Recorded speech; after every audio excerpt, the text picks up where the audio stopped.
Gahom diha sa mga saad. Mga Hebrewhanon Kapitulo 6 versikulo 12. Aron dili kamo magmatapulan, kundili mga magmaawaton ni adtong tungod sa pagtuo ug pailob, nagapanunod sa mga saad. Kinahanglang magpabilin kitang suod sa pulong sa Dios. Kinahanglan nato ang mga pasidaan ug pagpadasig niini, ang mga hulga ug mga saad niini. Ang kasulatan kinahanglang dawaton ingong pulong sa Dios kanato. Dili kay gisulat lamang, kundili gisulti. Sa dihang ang mga sinakit miduol kang Kristo, iyang nakita dili lamang kadtong nangayo og tabang, kundili ang tanan nga sa tibuok nga mga katuigan kinahanglan nga moduol kaniya sa sama nga panginahanglan ug uban sa sama nga pagtuo. Sa dihang miingon siya sa paralitiko, "Anak, paglipay, ang imong mga sala gipasaylo na kanimo." Siya nakigsulti sa uban nga sinakit, nabug-atan sa sala nga kinahanglan mangayo sa iyang tabang, ingon man sa tanang saad sa pulong sa Dios. Diha kanila, siya nakigsulti kanato sa tagsa-tagsa, nagsulti nga direkta nga daw kita makapaminaw sa iyang tingog. Dinhi niini nga mga saad nga si Kristo nagpahibalo kanato sa iyang grasya ug gahom. Sila mga dahon gikan ni ana nga kahoy nga alang sa pag-ayo sa mga nasod.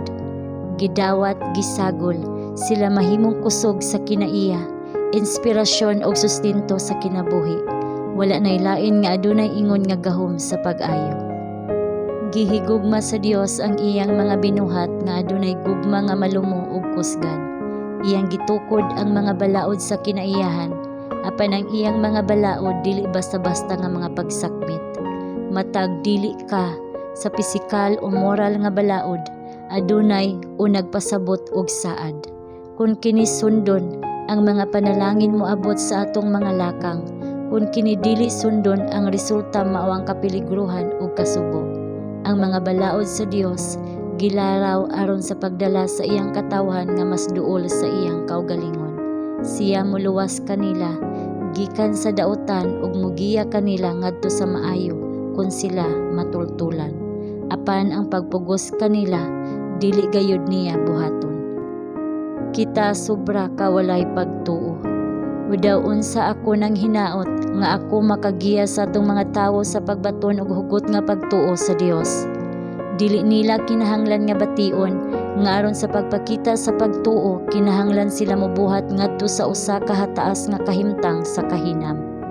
Ang kinahanglan lang nilang buhaton mao ang pagtuo sa pulong sa Dios, sama nga sila nagtuo sa pulong sa usag-usa. Siya nag-ingon niini ug iyang pagatumanon ang iyang pulong. Kalmadong mosalig sa iyang saad tungod kay iyang gipasabot ang tanan nga iyang gisulti. Ingna, siya nakigsulti kanako sa iyang pulong ug iyang tumanon ang matag saad nga iyang gihimo.